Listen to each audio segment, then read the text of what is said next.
నమస్తే, KVC news స్వాగతం. ప్రతిక్షణం సామాన్యుడి పక్షం. నేను మీ చలపతి. నేటి వార్త. ఈ వర్షాభావ పరిస్థితులు నెలకొన్న విషయం అందరికీ కూడా తెలిసిందే.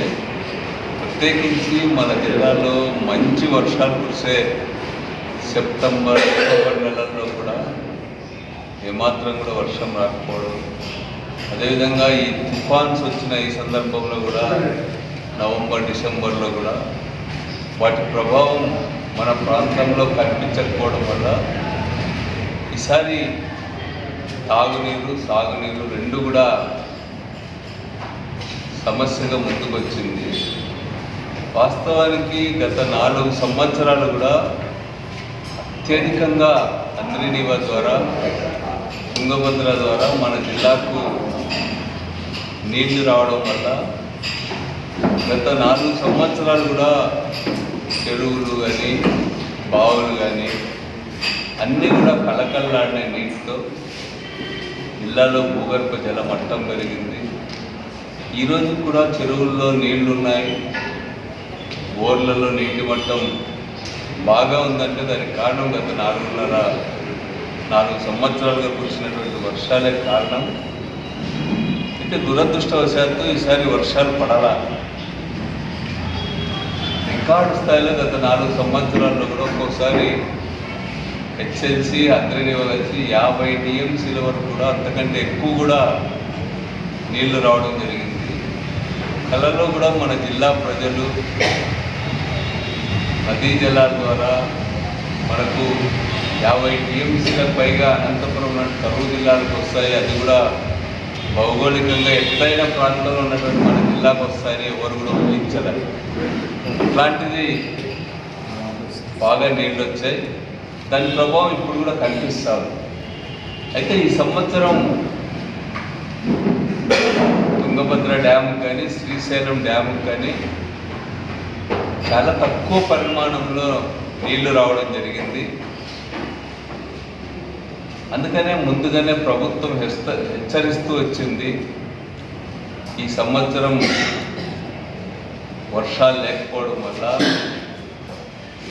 ఈ యొక్క దీర్ఘకాల పంటలు వేసుకోవద్దని చెప్పి ఈసారి నీటిని చాలా మటుకు తాగినట్టు అవసరాల కోసమే వినియోగిస్తామని చెప్పడం జరిగింది.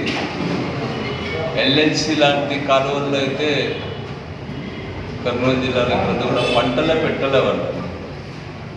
కానీ అనంతపురం జిల్లాలో హెచ్ఎల్సి కొద్దిగా ముందుగానే వస్తుంది కాబట్టి జిల్లాకు చాలామంది రైతులు భవిష్యత్తులో రాకపోతాయా అనేటువంటి ఆశాభావంతో పంటలు పెట్టడం జరిగింది. ఆ విధంగా ప్రారంభంలో ఉన్నటువంటి జీబీసీ కింద, హెచ్ఎల్సి కింద వరి పంటలు, మిర్చి పంటలు కూడా వేసుకోవడం జరిగింది. ప్రారంభం నుంచి కూడా అసలు రైతులే నవంబర్ నెలలోనే ప్రారంభంలోనే బంద్ అయిపోతాయి హెచ్ఎల్సి వాటర్ అని చెప్పి అనుకున్నారు. నిజంగా వాస్తవ పరిస్థితి కూడా అదే. కానీ ప్రభుత్వం పైన తీవ్రమైన ఒత్తిడి తీసుకొచ్చాం మేము కూడా. ప్రభుత్వం కూడా రైతుల పట్ల చాలా సానుకూల దృక్పథంతో ఉంది కాబట్టి తాగునీటి అవసరాలు వెంటాడుతూ ఉన్నా కూడా క్రాప్స్ని, స్టాండింగ్ క్రాప్స్ని కాపాడుకోవడానికి మళ్ళా కూడా హెచ్ఎల్సి కూడా మరీ తుంగభద్ర డ్యామ్ నుంచి 1 టీఎంసీ నీళ్లు అదనంగా రావడం, అదృష్టవశాత్తు చిన్నపాటి వర్షాలు పడి మరి 1 వారం రోజుల పాటు తుంగభద్ర డ్యామ్ నుంచి నీళ్లు రావడం వల్ల మొన్నటి వరకు కూడా హెచ్ఎల్సి వాటర్ మనం ఇవ్వడం జరిగింది. హెచ్ఎల్సికి అనుసంధానంగా ఉన్నటువంటి జీబీసీలో కూడా దాదాపు 30,000 ఎకరాల్లో పంటలు వేసుకున్నారు. మిర్చి లాంటి పంటలే 6,000 ఎకరాలకు పైగా సాగు చేసుకున్నారు జీబీసీ కింద. ఈరోజు ఉరవకొండ ప్రాంతానికి వద్ద ఎక్కడ చూసినా కూడా మిర్చి పంటలే కనిపిస్తాయి అన్నమాట. రైతులకు తెలుసు చాలా చోట్ల ఈసారి ఉన్నటువంటి నీటి కొరత వీటిని దృష్టిలో పెట్టుకొని చాలామంది రైతులు బోర్లు వేసుకున్నారు. ప్రభుత్వం ఉదారంగా కరెంట్ కనెక్షన్లు ఇవ్వడం వల్ల కూడా చాలామంది ఈరోజు బోర్ల మీద ఆధారపడి కూడా ఉన్నారు. అదేవిధంగా కొన్ని చోట్ల గుంతలు తవ్వుకొని 1 ఎకరా 1.5 ఎకరాల్లో గుంతలు తీసుకొని నీళ్లు కూడా నిల్వ చేసుకొని ముందుగానే నీటి కొరత రాబోతుందని ఎక్స్పెక్ట్ చేసి రైతులు పంటలు కాపాడుకునే ప్రయత్నం చేశారు. చాలా కాస్ట్లీ వాణిజ్య పంట ఈరోజు మిర్చి పంట. దానికి రేట్స్ కూడా చాలా బ్రహ్మాండంగా ఉన్నాయి కాబట్టి రైతులు సహజంగానే మిర్చి పంట వైపు ఆకర్షితులవుతున్నారు. అయితే వాళ్ళలో కూడా ఒకటి ఉంది. ఈరోజు హంద్రీనివా కూడా మరీ జగన్ గారు ప్రత్యేకమైన శ్రద్ధ తీసుకొని హంద్రీనివా కూడా ఈ రోజు వరకు కూడా వస్తూ ఉన్నాయంటే ప్రభుత్వం యొక్క ప్రత్యేక శ్రద్ధ చొరవే కారణం అనేటువంటిది ఈ సందర్భంగా నేను రైతులకు కానీ అందరికి రాజకీయ పార్టీలకి స్పష్టం చేస్తూ ఉన్నా. ఈ నెల చివరి వరకు కూడా హంద్రీనివాలో నీళ్ళు వచ్చేటువంటి అవకాశం ఉంది.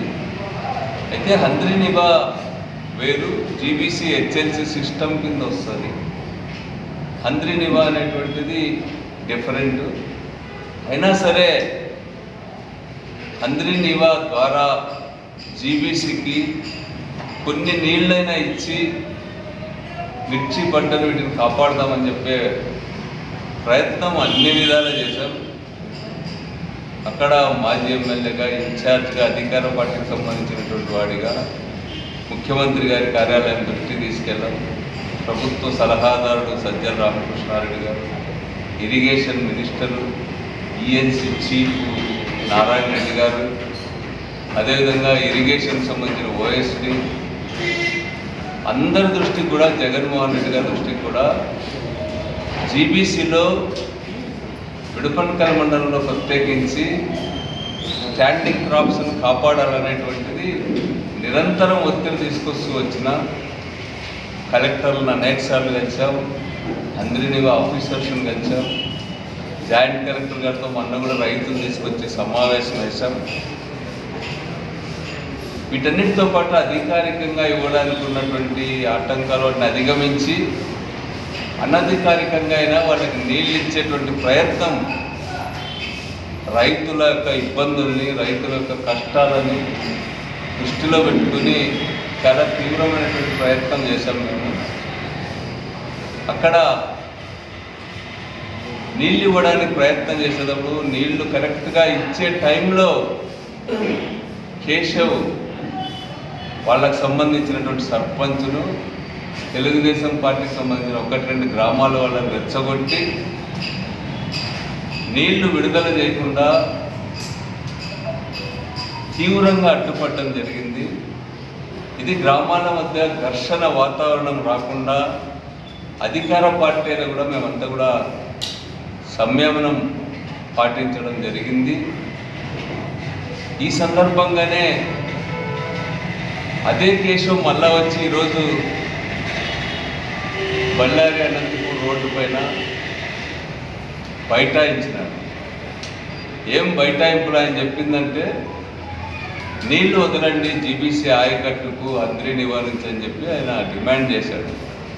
దానికోసం జీబీసీ రైతుల పేరు మీద తెలుగుదేశం పార్టీ కార్యకర్తల మీటింగ్ ఒకటి ఏర్పాటు చేసుకుని వాళ్ళ సొంత గోడౌన్లో అక్కడ రోడ్డు పైన షో చేసినారు. దానికి 10 కిలోమీటర్ల దూరంలోనే తెలుగుదేశం పార్టీకి సంబంధించిన ఆ మండలంలో 1-2 సర్పంచులు గెలిచారు. తెలుగుదేశం పార్టీకి సంబంధించిన వ్యాసాపురం సర్పంచ్ సీతారాముల ఆధ్వర్యంలో అక్కడ మేము నీళ్లు వదలడానికి పోతే అక్కడ విడపన్కల్ రైతులకు, అక్కడ సంబంధించిన రైతు నాయకులు వాళ్ళందరినీ కూడా వాళ్ళు నీళ్ళు వదలకుండా అడ్డుపడడం జరిగింది. 10 కిలోమీటర్ల దూరంలోనే ఒకవైపు నీళ్లు వదలకూడదు ధర్నా చేయిస్తాడు, 10 కిలోమీటర్ల యువతలు వచ్చి తాను నీళ్లు వదలాలా, మానవత్వంతో వదలాలని చెప్పి ఈడొచ్చి బైఠాయింపు చేస్తాడు. ఇంత నీచమైన రాజకీయాలు ఎందుకు చేస్తారు కేశవ్ అని చెప్పి నేను అడుగుతా ఉన్నాను. 4.5 ఏళ్ళు ఎమ్మెల్యేగా గెలిచి విజయవాడలో కూర్చున్నావు. ఈ 10 రోజులు కూర్చోయింటే జీబీసీ రైతులకు నీళ్ళు ఇచ్చి కోట్ల రూపాయల పంటను కాపాడడానికి అవకాశం ఉంది. 2 రోజుల పాటు అక్కడికి వచ్చినటువంటి మిషనరీని వీటన్నిటిని కూడా వెనక్కి పంపాల్సి వచ్చింది. ఈ రోజైనా మార్నింగే వదులుదామని చెప్పి ప్రయత్నం చేస్తే ఈరోజు అక్కడ రైతులు కూర్చొని ఇక్కడ రైతులు కూర్చొని తనకు సంబంధించిన వాళ్ళని రెచ్చుకొని అదేమన్నా న్యాయంగా ఉందా అంటే విడపల్కలకు సంబంధించిన రైతులంతా కూడా 4 రోజులు వదులుకుంటాం నీళ్లు, 4 రోజుల తర్వాత మీకే వదులుదామన్నారు. ఇటువైపు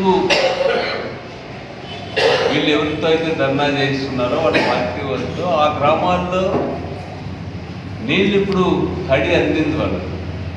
ఇంకో 15-20 రోజులు నీళ్లు వాళ్ళ పంటలకి ఏమీ ఇబ్బందే లేదు, సమృద్ధిగా నీళ్లు కట్టుకున్నారు. అందుకని ఆ గ్రామాల రైతులు పెద్దగా స్పందించలా. తెలుగుదేశం పార్టీ కార్యకర్తలు ఉసిగొల్పి నీళ్ళు ఇవ్వకుండా అడ్డుపడినారు. ఇంతకంటే నీచం ఏమైనా ఉందా అని చెప్పి నేను అడుగుతూ ఉన్నాను. కోట్లాది రూపాయలు రైతులు నష్టపోతున్నారు. వాళ్ళ ఆందోళన అర్థం చేసుకోకుండా, వాళ్ళ బాధను అర్థం చేసుకోకుండా నీటి విషయంలో రాజకీయం చేయడం ఏమిటని నేను అడుగుతూ ఉన్నాను. గతంలో కూడా నేను ఎమ్మెల్యేగా ఉన్నప్పుడు ఇట్లాంటి పరిస్థితి వచ్చింది. నేనే కోనా శశిధర్ కలెక్టర్ దగ్గరికి వెళ్ళి చెప్పాను, హంద్రీనివా నుంచి జీబీసీకి నీళ్ళు ఇవ్వడానికి నింబగల్ల ఆ ప్రాంతంలోన, అదేవిధంగా ఛాయాపురం ప్రాంతంలో అవకాశం ఉంది అంటే ఆ రోజు కలెక్టర్ గారు అడిగారు, నిజంగా అట్లాంటి అవకాశం ఉందా అన్నాడు. నేను ఇంజనీర్స్తో కూడా డిస్కస్ చేసిన అవకాశం ఉంది అని చెప్పాను. అది ప్రయత్నం చేయడం మేలు, రైతులకు లాభం జరుగుతుందనే విషయం కూడా చెప్పిన.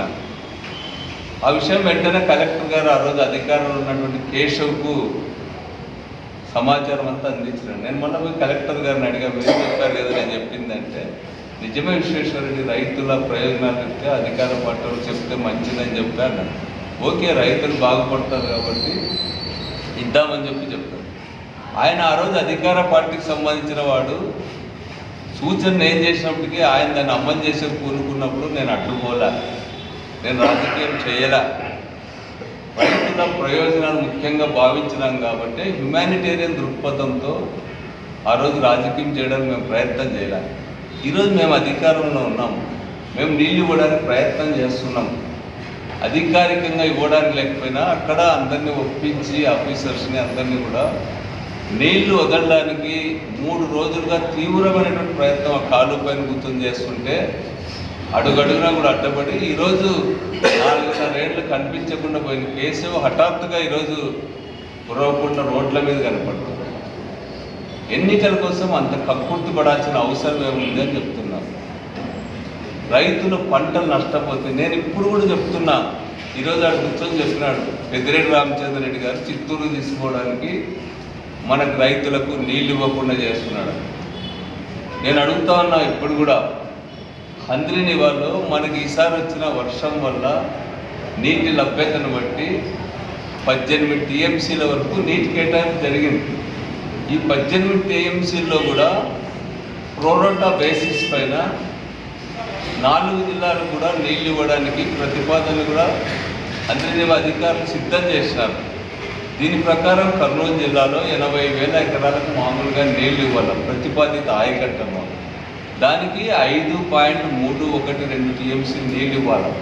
అంటే మొత్తం 40 టీఎంసీలో ఇది 13.28% అవుతుందండి. కానీ ఈసారి 2.416% ఇవ్వాలని చెప్పి ప్రోరోటా బేసిస్ పైన నిర్ణయం తీసుకోవడం జరిగింది నీటి లభ్యత లెక్కల ఆధారంగా. అయితే 7 టీఎంసీల వరకు కూడా కర్నూలు జిల్లాలో ప్రారంభంలో ఉన్నటువంటి వాళ్ళు 38% వరకు అందుబాటులో ఉన్న నీటిని వాళ్ళు వినియోగించుకోవడం జరిగింది. అనంతపురం జిల్లాలో ప్రతిపాదిత ఆయకట్టు 3,45,000 ఎకరాలు అయితే దాదాపు మనకి 22.94 టీఎంసీల నీళ్లు ఇవ్వాల్సినటువంటి అవసరం ఉంది, 57.26% అది.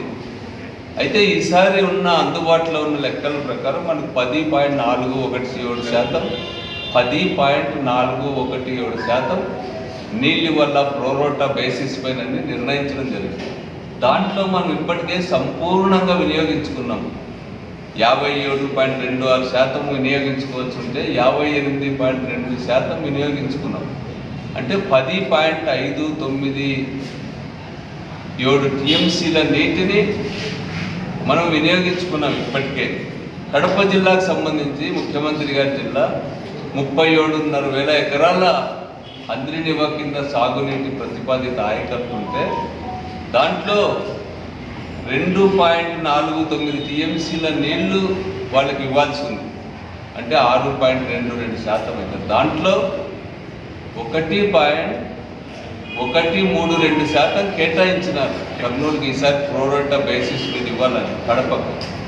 కానీ 0% మాత్రమే వాళ్ళు వినియోగించుకున్నారు. సీఎం జిల్లాలో ఎలాంటి నీటి వినియోగం జరగల. ఇప్పుడు పెద్దిరెడ్డి రామచంద్రారెడ్డి గారి వల్ల ఈ నష్టం జరుగుతుందన్నట్టుగా ఆరోపిస్తున్నాడు. నేను కేశవన్ అడుగుతా ఉన్నా, నీకు తెలుసా అసలు నీటి లెక్కలు?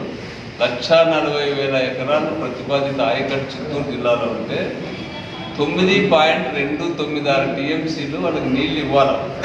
23.24% వాళ్ళకి నీళ్ళు ఇవ్వాలి చిత్తూరు జిల్లా. కానీ ఈసారి వర్షపాతము వీటన్నిటి నీటి లభ్యతను దృష్టిలో పెట్టుకొని 4.228 టీఎంసీల నీళ్ళు ఇవ్వాలని నిర్ణయించినారు. కానీ ఈరోజు వరకు ఇచ్చింది ఎంతంటే 4.228 టీఎంసీల నీళ్లు నిర్ణయం అయితే ఈరోజు వరకు కూడా 0.552 టీఎంసీల నీళ్లు మాత్రమే చిత్తూరు జిల్లా వాళ్ళు వినియోగించుకున్నారు. మరి ఏ విధంగా నువ్వు అసెంబ్లీలో ఉన్నావు, పబ్లిక్ అకౌంట్స్ కమిటీ చైర్మన్ అంటావు, నీకు లెక్కలు తెలీదా? కేవలం రాజకీయాలు చేయడం తప్ప ఇంకో పని లేదా నీకు? నువ్వు ఎట్లా చెప్తావు పెద్దిరెడ్డి రామచంద్రరెడ్డిని తీసుకుపోతున్నాడని చెప్పి? మన అనంతపురం జిల్లాలో ఈరోజు వీలున్న మేరకు ఈసారి హంద్రీ నివా కింద కానీ హెచ్ఎల్సి కింద కానీ తాగునీటి అవసరాలకు అత్యధిక ప్రాధాన్యత ఇవ్వాలని చెప్పి అనుకున్నాం. అందుకని ఈరోజు బిఏబిఆర్ డ్యామ్ కింద కూడా చెరువులకి ఇవ్వడం, కాలువలకి, రైట్ బ్రాంచ్ కెనాల్కి, వీటన్నిటికి కూడా. అదేవిధంగా కలెక్టర్ గారు ఎప్పుడు పోయి కలిసినా విశ్వేశ్వరరెడ్డి గారు మీరు సాగునీరు గురించి అడుగుతారు, తాగునీరు ఎట్ట చేయాలని నేను ఆలోచిస్తున్నా అని చెప్పాడు. యాక్చువల్ పరిస్థితి అదనమాట. ఆ పరిస్థితి ఉన్నప్పటికీ కూడా 10 టీఎంసీలకు పైగా 100% మనం కేటాయించిన నీటిని వినియోగించుకున్నాం. అయినా సరే మానవతా దృక్పథంతో చూడనట్టు పోతూ ఈరోజు అక్కడ హంద్రీ నివా కింద పంటలను కాపాడే ప్రయత్నం చేస్తున్నారు. రైతులు అసలు ఊహించలా ఇన్ని రోజులు నీళ్ళు వస్తాయని. మా అందరి ప్రయత్నం తర్వాత జగన్మోహన్ రెడ్డి గారి ఆధ్వర్యంలో ఉన్నటువంటి ప్రభుత్వం యొక్క రైతుల పట్ల సానుకూల వైఖరి వల్ల ఇప్పటి వరకు లాగగలిగిన ఈ కష్టమైనటువంటి పరిస్థితుల్లో కూడా ఈ నెల వరకు నీళ్లు లాగగలిగిన ఉంటే రైతులే చాలామంది ఆశ్చర్యపోతున్నారు. మీ అందరి ప్రయత్నాల వల్ల నీళ్లు బాగా వచ్చినాయి. ఇప్పుడు మనం అడుగుతున్నది అంటే విడపనకల్ల మండలం కింద విడపనకల్లు, పాల్తూరు, ఆవిడికి, కర్మూకల, వేరుమడుగు, గడేకల్లు వరకు కూడా, పెంచలపాడు వరకు కూడా వేల ఎకరాల్లో రైతుల పంటలు ఒక ఎకరాకి లక్షల్లో ఖర్చు పెట్టినారు. పంటలు ఇప్పటికీ తేమ ఉంది, కానీ ఇంకో వారం పోతే వాళ్ళకి చాలా ఇబ్బందికరమైనటువంటి పరిస్థితి వచ్చి పెట్టినటువంటి కోట్ల రూపాయల పెట్టుబడి అంతా కూడా పూర్తిగా దెబ్బతినేటువంటి అవకాశం ఉంది. కానీ ఇంకొక తడి ఇవ్వడానికి మనకు ప్రయత్నం చేస్తూ ఉంటే 2 రోజులుగా యంత్రాలని వెనక్క పంపాల్సి వచ్చింది. కేశవ్ యొక్క దుర్మార్గపూరితమైనటువంటి, కుట్రపూరితమైనటువంటి రాజకీయాల ఫలితంగానే ఈరోజు 2 రోజుల పాటు వెనక్కి పంపాల్సి వచ్చింది. రోడ్డు పైన పోయి ధర్నా చేస్తాడు నీళ్ళు ఇవ్వమని. విశ్వేశ్వరరెడ్డి అనుకుంటే 1 రోజులో నీళ్ళు ఇవ్వచ్చు అంటాడు. నువ్వు ఎమ్మెల్యేగా ఏం చేస్తా ఉన్నావు? ఒక పూటన పోయి రిప్రజెంట్ చేసావు ప్రభుత్వానికి. దొంగ రాజకీయాలు నడపడం తప్ప రైతుల ప్రయోజనాలు దృష్టిలో పెట్టుకొని పోయినావా? నేను ఎన్నిసార్లు కలిసా. ఈరోజు అధికారంలో ఉన్నాడు మేము ఇచ్చేపోతా అంటే నువ్వు కూర్చోను కదా, సహకరించాలి కదా. నువ్వు అధికారంలో ఉన్నప్పుడు నేను సహకరించలేదా? రైతుల ప్రయోజనాలు దృష్టిలో పెట్టుకుని నువ్వు కూర్చోకుండా నీ మనుషులను పంపించి నీళ్ళు వదలకుండా అడ్డుపడతావా? నేను ఇప్పుడు కూడా చెప్తా ఉన్నా, కేశవ్ నువ్వు ఇన్ని నీతులు చెప్తావే, 1 గంట సేపు 2 గంటల సేపు నీకు సంబంధించిన పార్టీ వాళ్ళని ఆ కాలువ మీద కూర్చోకుండా ఇంటికి బొమ్మను మేము మొత్తం పంటలంతా కాపాడుతామని చెప్పి ఈ సందర్భంగా నేను తెలియజేస్తా ఉన్నాను. నీకు నిజంగా రైతుల పట్ల ప్రేమ ఉంటే, నిజాయితీ ఉంటే నీవు నీ మనుషులను వెనక్కి పిలుచుకో. నువ్వు ఏదైతే ధర్నా చేసావో, నువ్వు ఏదైతే డిమాండ్ చేసావో దాన్ని మేము సంపూర్ణంగా దాన్ని పరిష్కారం చేస్తాము. నువ్వు సహకరించమని చెప్పి నేను కోరుతా ఉన్నా. రాజకీయం మళ్ళా చేసుకుందాం, ఎలక్షన్ రేపు వస్తాయి, నువ్వేం చేసినావో నేనేం చేసినామో, మా గవర్నమెంట్ ఏం చేసిందో మీకెందుకు ఓటేలో మేము చెప్పుకుందాం. కానీ రైతులు కోట్ల రూపాయలు నష్టపోతూ ఉంటే తప్పుడు రాజకీయాలు, నీ అతి తెలివి రాజకీయాలు, రైతులు కడుపు ఎందుకు కొడతావని చెప్పి అడుగుతా ఉన్నా. ఈ పాపం ఊరికే పోదని చెప్పి కూడా నేను చెప్తా ఉన్నా. ఈ రోజుకైనా మనసు మార్చుకో, రేపు రా అక్కడికి, నీళ్ళు వదులుదాం ఇద్దరం కలిసి, రైతులందరికీ కూడా పంట కాపాడదాం. ఇప్పుడు ఆల్రెడీ ఎవరైతే అడ్డొస్తున్నారో వాళ్ళ పార్టీ కార్యకర్తలు ఉన్న గ్రామాల్లో కూడా ఈరోజు నీటి అవసరం తాత్కాలికంగా లేదు. అక్కడున్న విడపనకల రైతులు ప్రాధాన్యపడినారు, 5 రోజులు నీళ్ళు ఇవ్వండి సారు అని. 5 రోజులు నీళ్ళు ఇచ్చిన తర్వాత మేమే అది బంద్ చేస్తాం, మీకు నీళ్ళు అట్లే వస్తాయని చెప్పినాం. కానీ అవన్నీ పట్టించుకోకుండా కేవలం ఓట్ల కోసం ఇట్లాంటి దుష్ట రాజకీయాలు చేయొద్దు కేశవ్ అని చెప్పి, నీ అతి తెలివంతా ఇట్లాంటి పనికిమాలిన వాటి కోసం ఉపయోగించవద్దని చెప్పి నేను ఈ సందర్భంగా కోరుతా ఉన్నాను. నీకు వాస్తవ పరిస్థితి తెలుసు, నీటి విషయాల్లో నీకు లోతైన అవగాహన ఉంది. ఈరోజు రాష్ట్రంలో ఏర్పడినటువంటి పరిస్థితులన్నీ కూడా నీకు తెలుసు.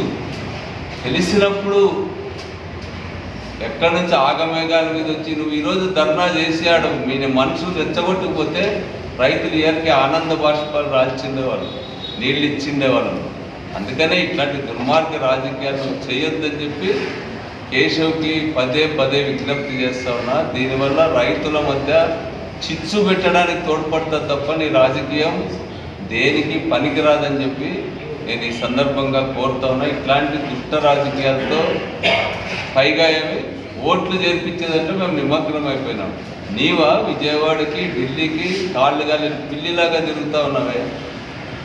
మీరు అధికారంలో 2 ఎలక్షన్స్ మధ్యలో 30,000 ఓట్లు చేర్పించుకున్నావే ఉరవకొండ నియోజకవర్గంలో. ఎక్కడన్నా సాధ్యమవుతుంది ఆ విధంగా దొంగ ఓట్లు చేర్పించి ఢిల్లీ వాడిని, కలకత్తా వాడిని, అందరికీ ఫేక్ ఓట్స్ అని కూడా చేర్పించి వాటిని తీసేయకూడదని చెప్పి రాజకీయం చేస్తావు. చూడనే సీఈఓని సస్పెండ్ చేయించిన అంటారు.